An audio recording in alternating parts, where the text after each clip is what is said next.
ഭക്തിപൂർവ്വം വരച്ച പത്മങ്ങളെ കാലുകൊണ്ട് ചവിട്ടി മതിച്ച് കേടുവരുത്തി. അവിടെ കത്തിച്ചു വെച്ച വിളക്കുകളെ കാലുകൊണ്ട് ചവിട്ടി തെറിപ്പിച്ചു. കൈകൂപ്പി ഇത് നിങ്ങൾ ചെയ്യരുതെന്ന് പറഞ്ഞ 89 വയസ്സുള്ള സ്കൂൾ മാനേജറുടെ പതിയെ ശാരീരികമായി പീഡിപ്പിക്കുകയും കൈപിടിച്ച് തിരിക്കുകയും ചെയ്തു. ബലിഷ്ഠന്മാരായ ചെറുപ്പക്കാര് അവിടെ അവർ കൈപിടിച്ച് തിരിച്ചതിനേക്കാൾ,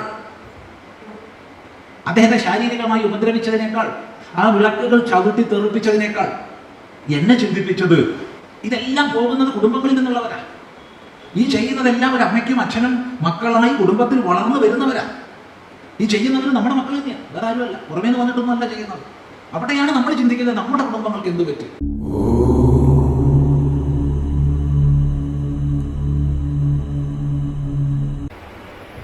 ഒരു 3 ആഴ്ചകൾക്ക് മുമ്പ്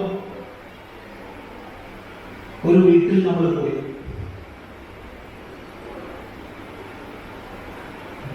എന്തിനു വീട്ടിൽ പോയി എന്നാണെങ്കിൽ, ആ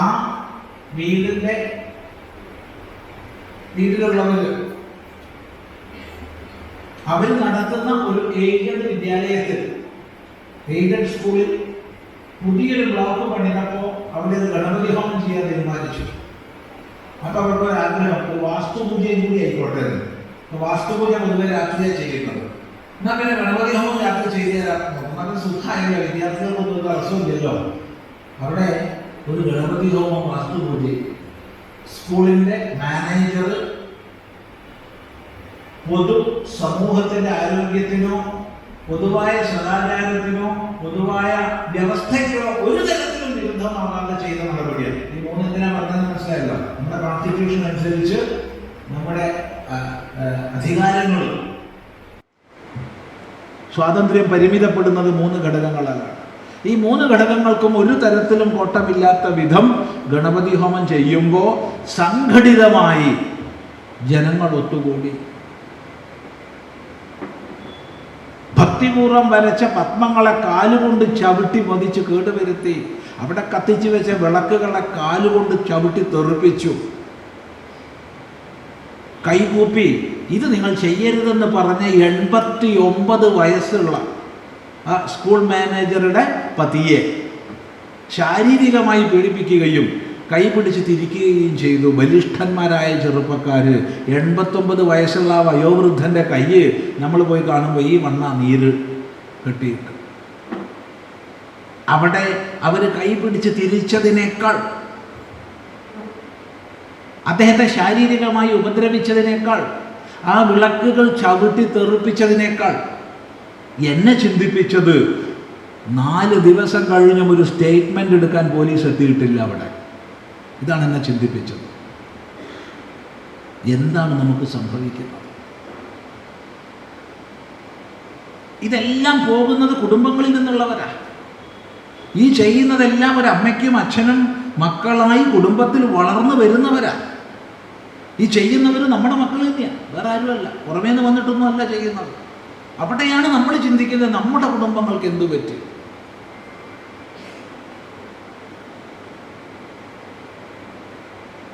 എൻ്റെ മുമ്പിൽ ഒരു സ്ത്രീയോ ഒരു പുരുഷനോ പരിപൂർണ്ണ നഗ്നരായി നടന്നു പോയാലോ അർദ്ധനഗ്നരായി നടന്നു പോയാലോ ഞാൻ അതിന് അശ്ലീലെന്ന് വിളിക്കില്ല.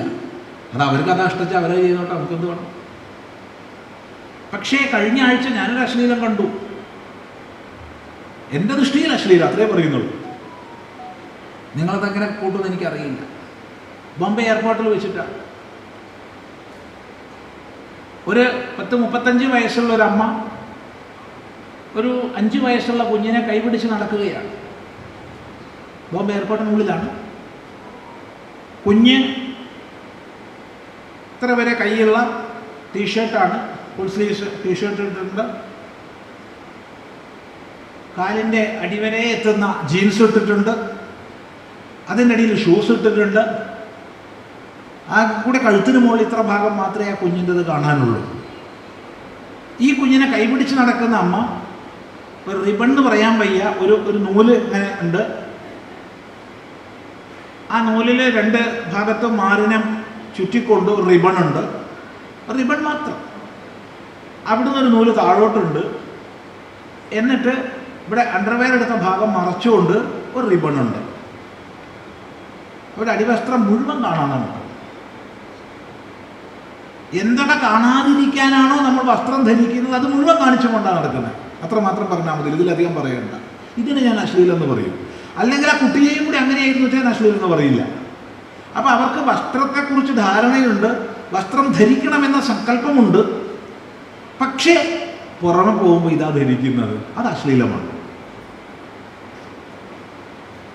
അല്ലാതെ അവരുടെ വസ്ത്ര സ്വാതന്ത്ര്യത്തിന് മുകളിലേക്ക് ചിദാനന്ദപുരി സ്വാമി ദോഷകരമായി കമൻ്റ് ചെയ്തു എന്നാരും പറഞ്ഞേക്കണ്ട. അവർ കുട്ടിയെയും അതുപോലെ ധരിപ്പിച്ചിരുന്നെങ്കിൽ ഞാൻ അശ്ലീലം എന്ന് പറയില്ലായിരുന്നു. അവരൊന്നും ധരിച്ചില്ലെങ്കിലും ഞാൻ അശ്ലീലം എന്ന് പറയില്ല. പക്ഷേ ഇതാണ് നമ്മുടെ കുടുംബങ്ങൾ ഇന്ന് സംഭവിച്ചുകൊണ്ടിരിക്കുന്നത്. അനുഷ്ഠാനങ്ങളില്ല, ആചാരങ്ങളില്ല. സന്ധ്യാജപം പോട്ടെ, സന്ധ്യയ്ക്ക് ഒത്തുചേർന്ന് എത്ര വീട്ടിൽ ജപം ചെയ്യുന്നുണ്ടെന്ന് ചിദാനന്ദപുരി സ്വാമി ചോദിക്കുന്നില്ല. പക്ഷെ എത്ര വീട്ടിൽ ഒന്നിച്ചിരുന്ന് ഭക്ഷണം കഴിക്കുന്നുണ്ടെന്നെങ്കിലും ചോദിക്കട്ടെ. പതിയും പത്നിയും മക്കളും. അതിന് മക്കളെവിടെ ഹിന്ദുവിനുണ്ടാവുക? ആകെ ഒന്നുണ്ടായ ഭാഗ്യം. ഒന്നിച്ചിരുന്ന് ഭക്ഷണം കഴിക്കുന്ന, 4 വരദൂഷണമൊക്കെ പറഞ്ഞ് തമാശയൊക്കെ പറഞ്ഞ് തെറി പറഞ്ഞ് കുറച്ച് ലഹളയൊക്കെ ആയിക്കോട്ടെ, നല്ലതാ. ഒരു ലഹളയും ബഹളമൊക്കെ വേണം വീടാണെങ്കിൽ. പക്ഷെ ഒന്നിച്ചിരുന്ന് ഒന്നിച്ച് കഴിക്കണം, ഒന്നിച്ച് ഉണ്ടാവണം. എത്ര ഗൃഹങ്ങളിലുണ്ടെന്ന് ഇത് കഴിഞ്ഞിട്ട് പോരെ സന്ധ്യയ്ക്ക് എത്ര വീട്ടിൽ ഒന്നിച്ച് നാമം ജപിക്കുന്നുണ്ടെന്ന് ചോദിക്കുന്നത്? എത്ര പേര് ദിവസവും ക്ഷേത്ര ദർശനം ചെയ്യുന്നുണ്ടെന്ന് ചോദിക്കേണ്ടത്? ഇവിടെ തിരുവാറന്മുള അപ്പൻ്റെ സ്ഥലമായതുകൊണ്ട് ചിലപ്പോൾ ക്ഷേത്ര ദർശനം എല്ലാവരും ചെയ്യുന്നുണ്ടാവുമായിരിക്കാം എന്ന് ഊഹിക്കുന്നു, അറിയില്ല. പക്ഷെ സ്വയം വിലയിരുത്തേണ്ട കാലം കഴിഞ്ഞു. നിങ്ങൾക്കറിയാമല്ലോ, ദിവസവും പല സ്ഥലങ്ങളിൽ യാത്ര ചെയ്തുകൊണ്ടിരിക്കുന്ന വ്യക്തിയാണ്. ഒരു ദിവസം പോലും വിശ്രമമില്ല. പല സ്ഥലത്ത് പോയാലും പരാതികൾ കേൾക്കുക. അമ്മമാർ പറയുന്നു, അച്ഛന്മാർ പറയുന്നു, സ്വാമി കുട്ടികൾ അനുസരിക്കുന്നില്ല, കുട്ടികൾ പറഞ്ഞാൽ പ്രവർത്തിക്കുന്നില്ല. ഞാൻ ചോദിക്കുക, അനുസരിപ്പിക്കാൻ നിങ്ങളാരാ? നിങ്ങളെ കണ്ണ് നിങ്ങൾ പറഞ്ഞനുസരിക്കുന്നുണ്ടോ? ചെവി നിങ്ങൾ പറഞ്ഞനുസരിക്കുമോ? മൂക്കനുസരിക്കുമോ? സ്വന്തം ദേഹാംഗങ്ങൾ അനുസരിപ്പിക്കാൻ കഴിവില്ലാത്തവർക്ക് വേറൊരാൾ അനുസരിപ്പിക്കാൻ പറ്റുമോ? ആലോചിച്ചു. അനുസരിപ്പിക്കുകയല്ല വേണ്ടത്, മാതൃക കാണിക്കുക. യദ്യതാചരതി ശ്രേഷ്ഠ തത്തദേവേതരോ ജനഃ സയത് പ്രമാണം കുരുതേ ലോകസ്തദനുവർത്തതേ. എന്തെന്താണോ ശ്രേഷ്ഠൻ ആചരിക്കുന്നത് അതിനെ മറ്റുള്ളവർ പിന്തുടരും. അയാൾ പ്രമാണമാക്കി ചെയ്യുന്നതിനെ മറ്റുള്ളവരും പ്രമാണമാക്കും. ഇതാണ് പരമാർത്ഥം. അപ്പം നമ്മുടെ ഗൃഹങ്ങളിൽ മാതൃകാപരമായി കുടുംബം എന്നൊന്ന് നിലനിർത്തപ്പെടുന്നുണ്ടോ? ഉണ്ടെങ്കിൽ നമുക്ക് ഒരു പ്രശ്നവുമില്ല. മാധ്യമങ്ങൾ വിഘടിച്ചു നിന്നോട്ടെ, സാഹിത്യ പ്രവർത്തകരോ സാംസ്കാരിക നായകന്മാരോ ഒക്കെ ഹിന്ദുധർമ്മത്തെ നിന്ദിച്ചോട്ടെ, അപമാനിച്ചോട്ടെ, ഒരു കുഴപ്പവും വരാൻ പോകുന്നില്ല. നമ്മുടെ കുടുംബങ്ങളിൽ നമ്മൾ സ്വധർമ്മം വേണ്ട വിധം പരിപാലിക്കുന്നുണ്ടെങ്കിൽ ഒരു പ്രശ്നവും വരില്ല. പക്ഷെ ഇവിടെയാണ് നമ്മെ ചിന്തിപ്പിക്കുന്ന ആചാരരാഹിത്യം ഗൃഹങ്ങളിൽ വ്യാപകമായി.